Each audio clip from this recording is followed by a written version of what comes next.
This week, we finally get round to reviewing the American Oak Single Malt Whiskey from the Westland Distillery in Seattle, Washington. Absolutely. We first tried this back in 2020, and we've mentioned it countless times. But where will it end up on our scoring league? And don't forget to let us know your thoughts on your preferred social media network. We're at Whisky and Things Podcast on Instagram and at Whisky and Things on Facebook and Twitter. I did that without looking, Nick. It's only been 230 episodes. Don't know when it's coming out. And if you could rate, review and subscribe on your preferred podcast platforms, plural, please, that'd be great because, we need it. Let's face it, we need it. We do. Good. Don't sound too needy. We need it! Ow! All right, that's it. This interview is over. You're listening to Whisky and Things with Nick Kent and Dave Giles. Welcome to Whisky and Things. I'm Dave Giles. And I'm Nicholas Anthony Kent. Nick Knack Boom. Nick Knack Paddywhack. Continue with that if you like. Give a dog a bone. It is give the dog a bone, yeah. What's the rest of that? This whole thing went rolling home? I don't know. Something went rolling home. Something went rolling home. Whatever went rolling. Tumbling home? Yeah. I don't know. We've all been there. Anyway. Later, this is our third show. Third show. We've recorded today. Recording today. Drink. Remember our drinking game? Whenever we repeated ourselves or repeated each other, you'd have to take a shot. Take a shot. Welcome back to the bar, Dave, for the third time today. Thank you. I feel like I've travelled many miles to be here. You have. Since our last recording. This is another spare episode, which we recorded at the beginning of June. It's there just in case computers break or internet's down or we're on holiday or ill or whatever. It doesn't mean it's a bad episode. We just got them in the bank because we don't like missing. Use the word bad. No, but sometimes when you say it's a spare episode, that instantly makes people think, it doesn't mean this is good. We didn't put as much effort into it. Absolutely not the case. Absolutely not the case. It's been there so that we don't miss a week. We don't want you guys to miss a week of us. We know how important this is for some people. Yeah. And their lives. Whiskey, this is part of his morning drive to work. Absolutely. At least once a week. Well, what would he do without us? I don't know. On a Wednesday morning? I dread to think. I mean, it could really throw someone off. When you've been doing it as long as we have, people have become institutionalised to the idea that they're getting a weekly dosage of Whisky and Things. Yeah. We can't let that down. Mate, we're here for you, everyone. We'll never leave you. There it is. He's just admitted it. He's never going to stop. He's never, ever going to stop. No matter how many times I hit his light and turn it on and off. He's been turning my light on and off. This is why we do it on Zoom. This is why I moved to Manchester, 220 miles away from this if you're going to put a little light that is touch sensitive. I didn't know it came with the touch sensitiveness when I bought it. All right, I'm going to touch it. IKEA didn't go, this is touch sensitive. Are you touch sensitive, Dave? Probably, yes. Anyway, sting me.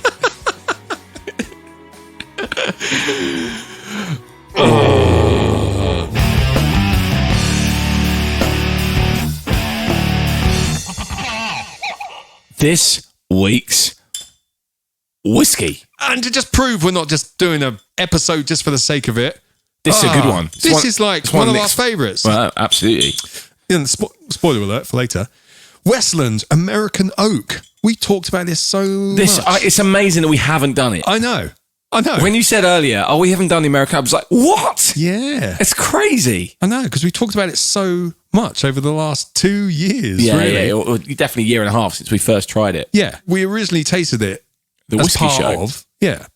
If you're around, we had this tasting set from the Virtual Whisky Show in 2020, because it couldn't happen because of the pandemic. There was a tasting set called What's in the Wood. And there were 6 whiskies. 2 of them were from Westland. It was the American Oak and the Gariana 5. 4.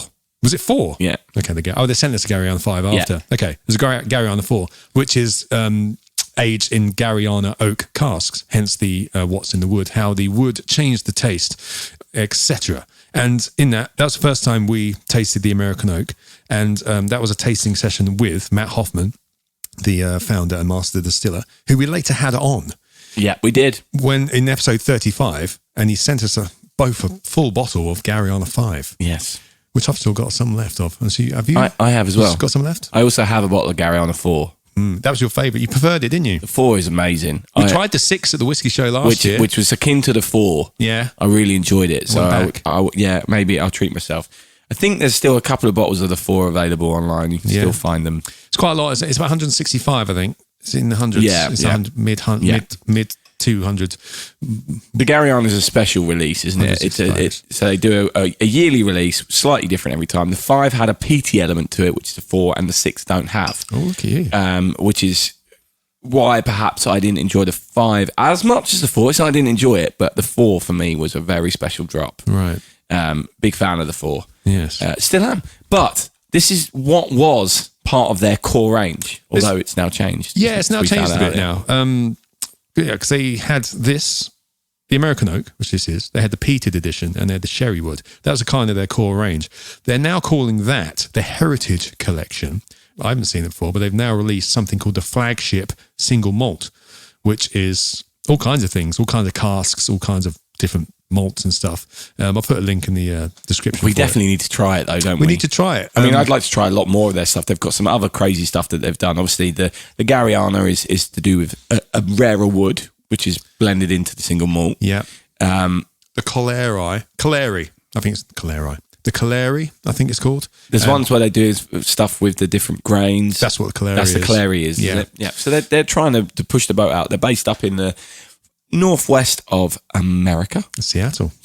Yeah, in Washington. And I like this company. Yeah, Matt was great when he was on the show. Really nice guy. And we actually got to meet him in person. We met him in person, Dave. We did meet Remember him. that? That was fun. Do you remember that? Yeah, I don't think he remembered us, but never mind. Hey. Doesn't matter. It's fine. We're not like big characters, are we? No, we're quite not. subtle. We're very subtle. And we look very different on Zoom than we do in real life. Oh, absolutely. You know? Yeah, I'm a lot bigger in real life. People say you are a lot bigger in real life. Oh, yeah. I am a lot bigger in real life. Yeah. Depends how big their computer screen is, I guess. This is true. You know, if you're like doing it on your phone, it's going to be quite small. Absolutely. So, yeah, this is... Nick, how many bottles have you gone through this? This you love this whiskey, don't you? This is... I think this is my... maybe second or third. We definitely went through one bottle in January at Abbey Road. Or we finished off a bottle at Abbey Road. Did we really? Yeah. I don't know if it was a brand new bottle. No. But you bought a bottle down and we finished it. Yeah. Then I've got this one. I've got another one as well, which you bought me for Christmas. For Christmas, yeah. I think. So I've got another. Yeah, I seem to always have this in stock. This is, again, for scoring later, this is my Christmas list whiskey. Yeah. This is the one people buy. This is the one on my Christmas list. This is getting an extra point already. Crisquy. Yeah, work on that one. Oh my God. I'm so bad. Anyway. Wismas. No, let's not go there. But yeah, already it gets a point because it is my Christmas list whiskey. It's a good drop. Right, so we start then. Oh, I haven't actually poured you anything. No, I'm so sorry. It's all right. It doesn't come with a cork? It doesn't, but it's got a really good screw top. It's a really high quality screw top. It is, which I think is great considering it's going to be shipped from America or whatever. It can be maybe put on its side and you won't worry about the cork rotting, which sometimes you can get. I remember the Whistle Pig I got. The cork smelled a bit weird and it was soaked. It was spongy and soaked. But with this screw top, you don't have to worry about that. So I'm fine with. And it's not a rubbish screw top. It's plastic and the bottle's been machined really well. Yeah, absolutely. When we talk about good openings, it's why we put good openings and not cork, because a good bottle doesn't have to have a cork stopper or artificial cork or whatever. It just needs to have a good sturdy opening. And it just needs to have some effort put into it. You don't get the pop, which is missed. It is still a good opening. Yeah. But love the branding, strong colour scheme. The branding's great. I do love. Got this whole kind of wandering kind of American landscape. I like the fact that even on the interior side of the labels, there is stuff. Yeah, it says thoughtfully made on the inside. Yeah. Like through the bottle. If you look through, it's on the back of the back label. It looks really cool. And the back of the front label has got a beautiful bit of artwork as well. Yeah, as I say, it's like an audience survey map. Yeah. Whatever, with the terrain, and the different, it's quite cool. Yeah, nice. For your orienteering. So that's a big thing they kind of, they push. That's kind of their branding. I like it. It's kind of like the woodsman vibe, but not woodsman. Woodsman, you went so wrong. This is how you do the woodsman. Oh, this smells so good. Anyway, this is a single malt. So we're talking 100% malted barley, everyone. Aged in American oak, 46%, non-age statement. Why are we clapping? I don't know. I'm just Excited. don't know. It's what presenters do, isn't it? I don't know. No, they don't do that. They'll spill into the microphones. Whiskey? It's a beautiful smell, isn't it? It's so comforting at this point. It's a very comforting smell. There's definitely a furniture polish vibe to it, but not too intense. Very woody, very oaky.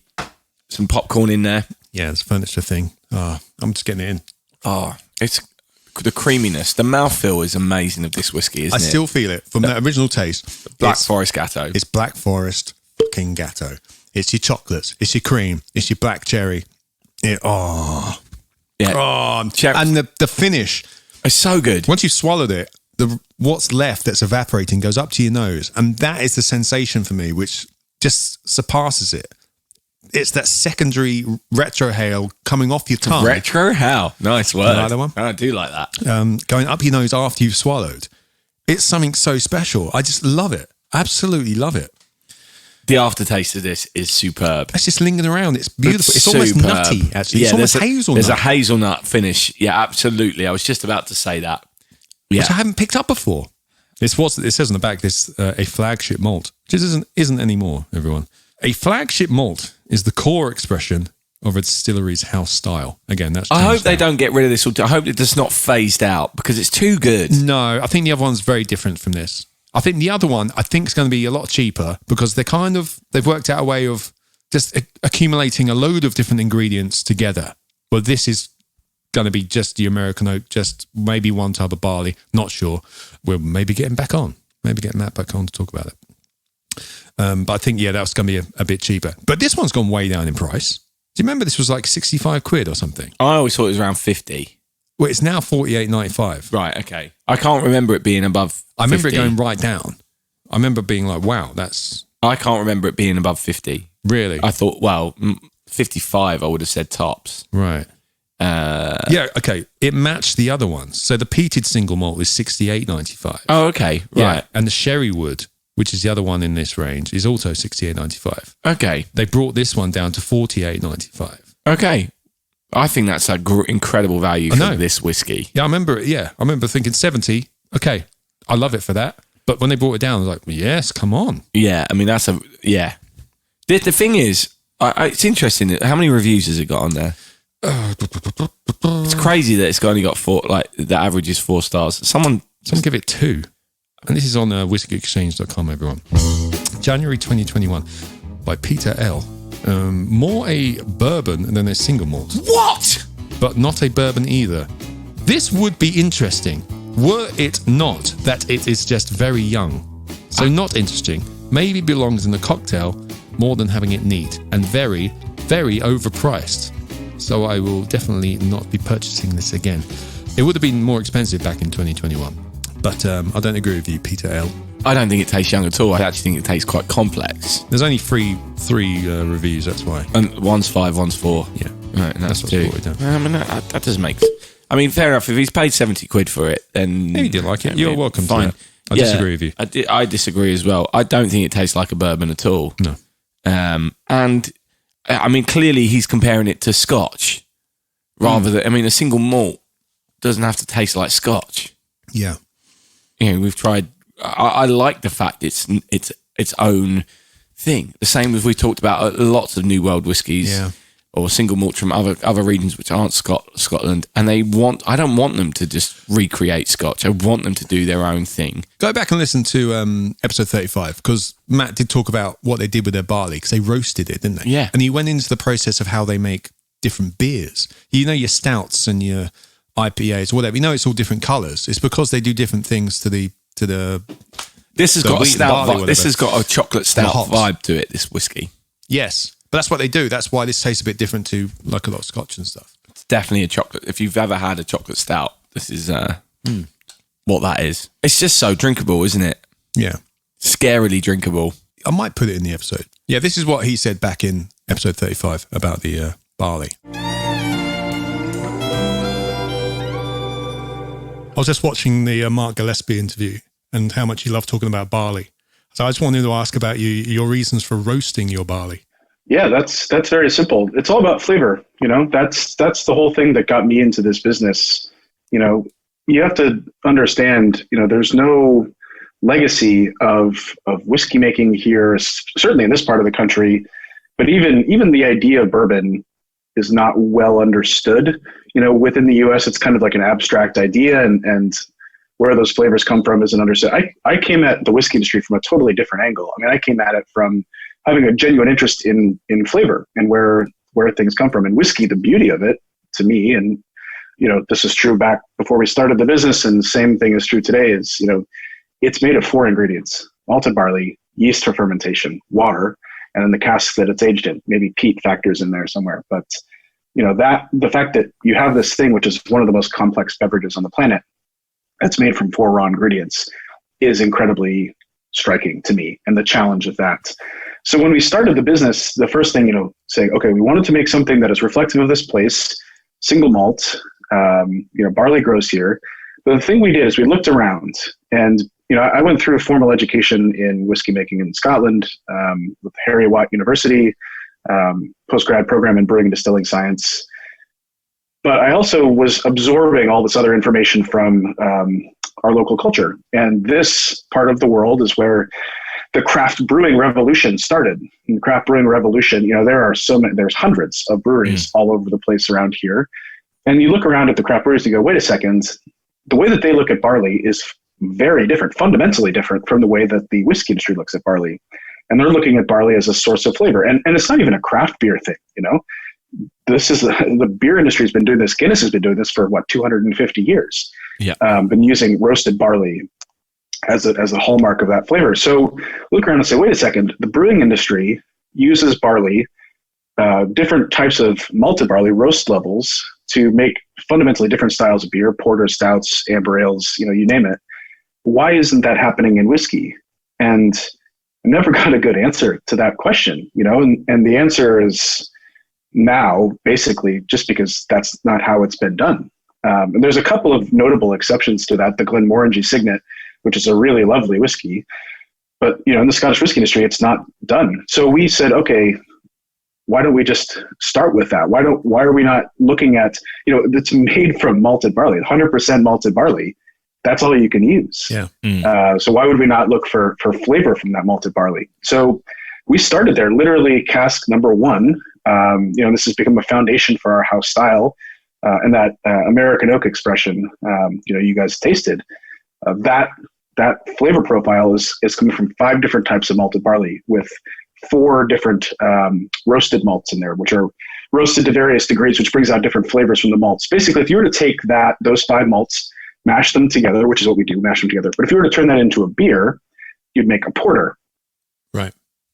Whereas if you have the type of malt that is going into Scottish whiskey, if it's not peated malt, you'd make a Pilsner, Yeah. So that's the big difference. And that's where we started. And that's the foundation for Westland right there, and always will be.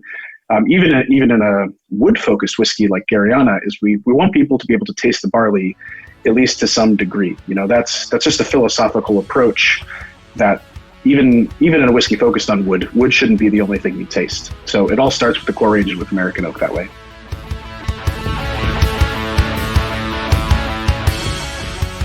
Shall we do some scoring, Nicholas? Oh, absolutely. I have a feeling this is going to do well. You're listening to Whisky and Things. These British people talk funny. And they say you don't put your best stuff in the spare episodes. I don't know who said that, but someone has accused us of that. I don't know who. Is that a podcast rule? Is that on Acast? I don't know. Is that what they put in their guide? No. I just think that some people would expect us not to do our best whiskies off of the spare episode. Yeah. Because you don't know when it's coming out. And you can't plan for it. But this has gone straight in to number 1. It did. I didn't look. Oh! Hey, it has as well. I scored it at 91.43, which is the same that I gave the Maker's Mark 46. But Dave gave it an 88. And the Whistle Pig Rye. Yes, as You've well. given that score 3 times. Yeah, but you gave that a lot less, which put it down in joint. I don't know. Well, it's It's at number 7 on my spreadsheet. I can't be bothered to work it out. But Dave gave this 88.57, giving it a combined score of 90%, which has put it in at number 1. It's first combined 90%er. Yeah. Just to give you some context, our average score is about 63% combined score. Yours is slightly higher. Which says we like whiskey. On 65, mine's 61. So, and we did say, what's interesting about that is when we started this, I said a good score will be in the 60s. I think I said a 60s will be a rock solid score. And it's good that our averages are kind of the same. Yeah. So we're not like... miles off. Yeah, we're not miles off. Not like Nick's just loving everything. Yeah. Yeah. But also, it's not the case. So there's been things that I've got marked higher than you, and I've found stuff the other way around as well. So it's an effective scoring system, I think. This is. Yeah. Look at that. 90%. Combined score. Well done. Well done, American Oak. Well done, America. well done, Westland. Good job. Well done, Matt Hoffman and the team. We'd like to have you back on to try some more stuff, please. Yes. Yeah. We'd like to come visit. We would. Oh, mate. Please pay for us to come visit. Some PR company, please pay. No, we'd happily, yeah. What's the other one I've got there? Westwood. We could do a joint. If Westland and Westwood would like to just chip in. If there is a Northwest travel company that would like to sponsor Nick and I to go and visit distilleries, we would love that. We would. And obviously we'd plug that travel company. Yeah, absolutely. And Nick will take loads of lovely photos of the redwoods. Yeah, I would. He would. He redwood. I did what to the wood? No. But that's wicked. Look at that. I'm glad. The problem is now, every episode we do until this comes out, which might be a while, we can't reference the fact that this has gone to the top. No, we can't. So we better mark that on our spreadsheet. Otherwise, one of us will make that mistake. But there we go. I'll move them down. Don't worry. Yes. But there we go. We like this very much. Yes, we do. There's not much more to say, really. No, I think that's it. It's been a good episode. It's a great whiskey. If anyone's had the Westland, any Westland, please let us know. We think they're great. So if you like them, let us know what you think. Yeah, I want to try the sherry one. Me too. Me too. I'm intrigued by it. Consider me intrigued. Consider me intrigued. Okay. Any other business? No. That's what you miss out on the spare. I mean, some people would say that's why the episodes aren't as good. Maybe. We don't have any other business. Well, we did last time. We talked about it. It doesn't have to be. It was really boring, the one in the last episode. Any other business?